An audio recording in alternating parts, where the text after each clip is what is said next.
Mafia 2 is it's a third-person action-adventure game set in a fictional city in the east coast of America during the 40s and 50s. It charts this guy, Vito Scaletta's, that sort of rise into a life of organised crime along with his buddy Joe.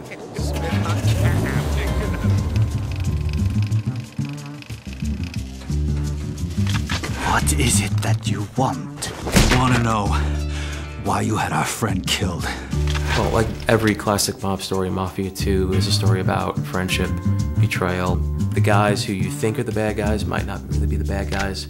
Your best friend might be the bad guy. The thing that's really important to us is this sort of cinematic storytelling that the guys here at 2K Czech can sort of achieve. Something we're really proud of, something we've invested so much time and effort into making sure it's perfect. We want to present the whole game in a Hollywood film-like style, and visually it looks amazing, but it's the story that's the most important thing for us. It starts off with, it's just about Vito, and then the first guy you meet is Joe.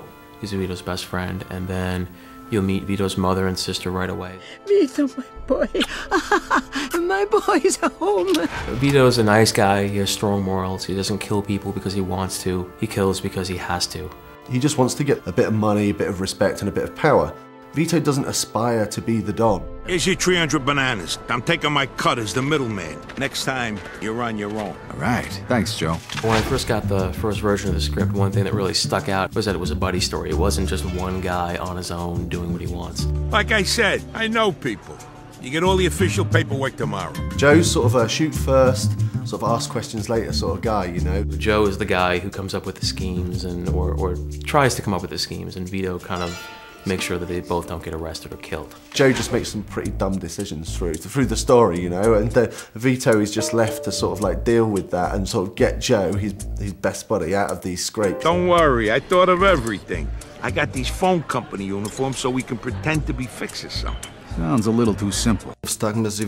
Our goal was to build the relationship in such a way that it's clear to us, or to the player, that Joe is his best friend. Something like family, if not even more. We'll find you a job where you can make good money without killing yourself, all right? Music to my ears. Besides Joe Barbaro, there's a lot of other characters that Vito meets and interacts with and becomes friends with throughout the story. The first real mob guy you meet is a guy named Henry Tomasino, who gives you kind of your first big break. And then this guy named Eddie Scarpa, who's kind of similar to Joe in that he likes the booze, he likes the women. It's an open world city with a very strong linear story travelling through it, which is maybe a little bit of a different structure than we see with other open world games. With our game, the story is incredible, the dialogue is amazing. If you knew what was really going on, you'd realize that you was better off in jail. But that don't matter now anyway. What we wanted to chart was this guy's rise through the ranks of the Mafia. The Mafia is pulling the strings. If you're ordered to do something, you have to do it, even if you don't agree. Otherwise, you won't survive, or you might lose a friend, or even your family. You're gonna do us all a favor, and if I refuse, you die.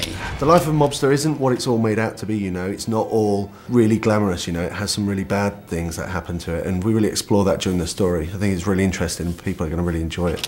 What'd you say your name was? Vito. I need someone to give him a little nudge. $10 a man. What if someone makes a fuss? Well, then you'll have to convince him otherwise.